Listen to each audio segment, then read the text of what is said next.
Capítulo 7. Quando acabou de proferir todas estas palavras aos ouvidos do povo, entrou em Cafarnaum.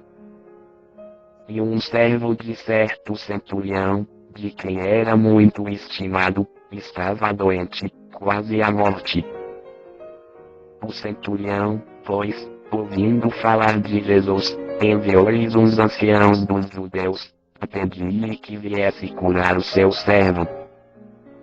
E chegando eles junto de Jesus, rogavam-lhe com instância, dizendo: é digno de que lhe concedas isto, porque ama a nossa nação, e ele mesmo nos edificou a sinagoga.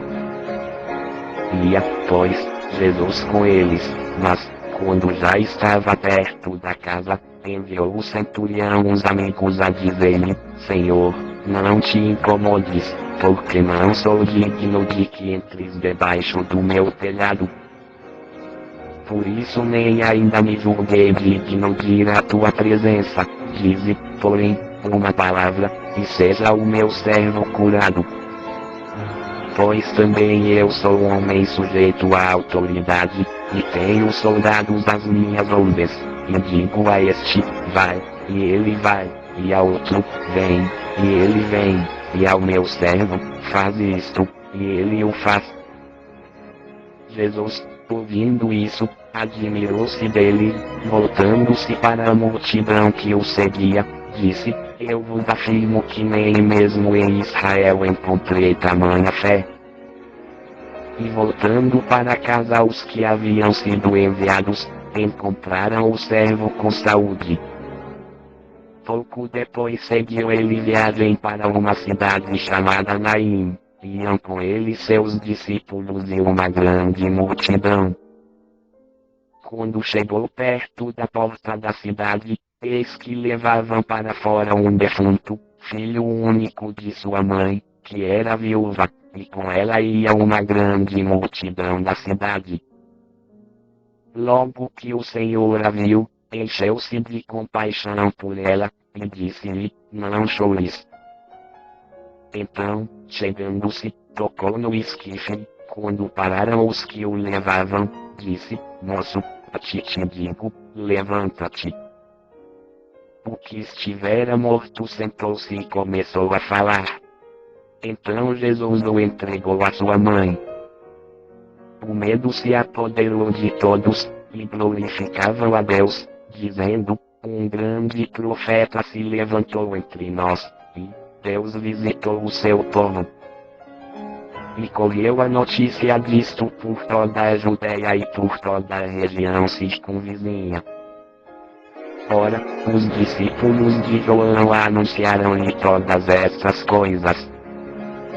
E João, chamando a dois deles, enviou-os ao Senhor para perguntar-lhe: és tu aquele que havia de vir, ou havemos de esperar outro?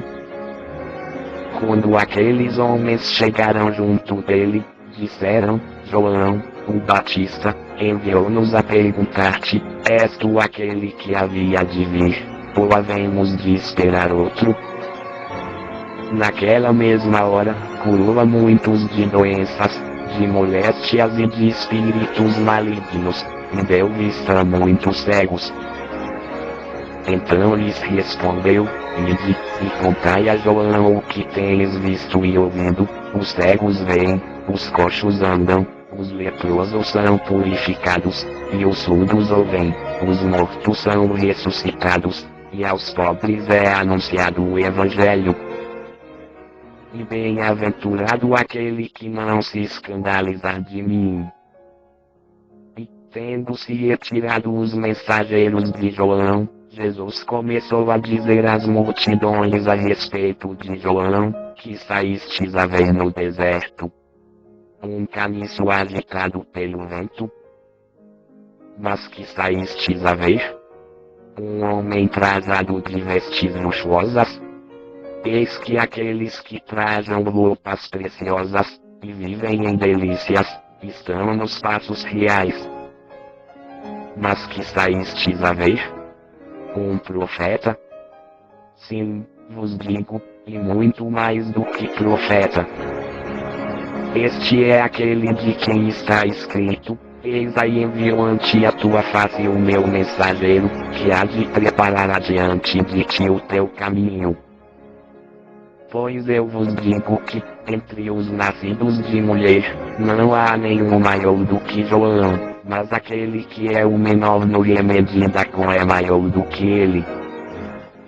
E todo o povo que o ouviu, e até os publicanos, reconheceram a justiça de Deus, recebendo o batismo de João. Mas os fariseus e os doutores da lei rejeitaram o conselho de Deus quando a si mesmos, não sendo batizados por ele.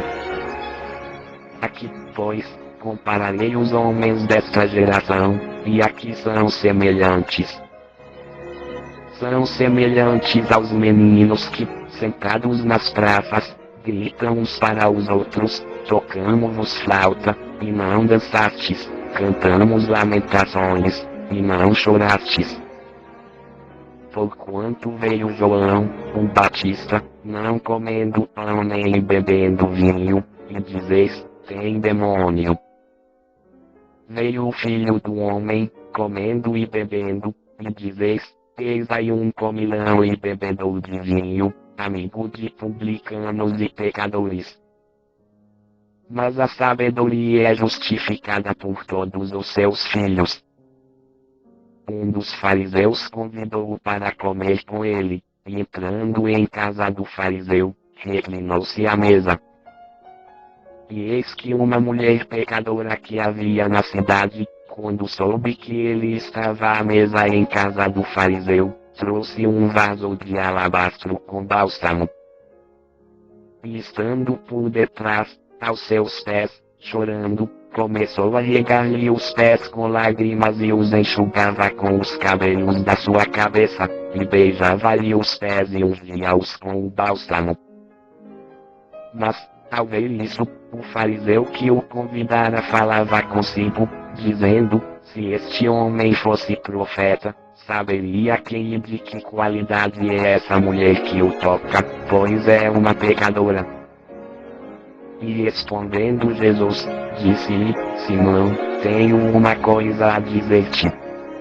Respondeu ele, dizia: Mestre. Certo credor tinha 2 devedores, um lhe devia 500 denários, e outro 50. Não tendo eles com que pagar, perdoa a ambos. Qual deles, pois, o amará mais? Respondeu Simão: suponho que é aquele a quem mais perdoou. Replicou-lhe Jesus: julgaste bem. E, voltando-se para a mulher, disse a Simão: vês tu esta mulher? Entrei em tua casa, e não me deste água para os pés, mas esta com suas lágrimas os regou e com seus cabelos os enxugou. Não me deste ósculo, ela, porém, desde que entrei, não tem cessado de beijar meus pés. Não me ungiste a cabeça com óleo, mas esta com bálsamo ungiu meus pés. Por isso te digo, perdoados lhe são os pecados, que são muitos, porque ela muito amou, mas aquele a quem pouco se perdoa, pouco ama. E disse a ela: perdoados são os teus pecados. Mas os que estavam com ele à mesa começaram a dizer entre si: quem é este que até perdoa pecados? Jesus, porém, disse à mulher: a tua fé te salvou, vai-te em paz.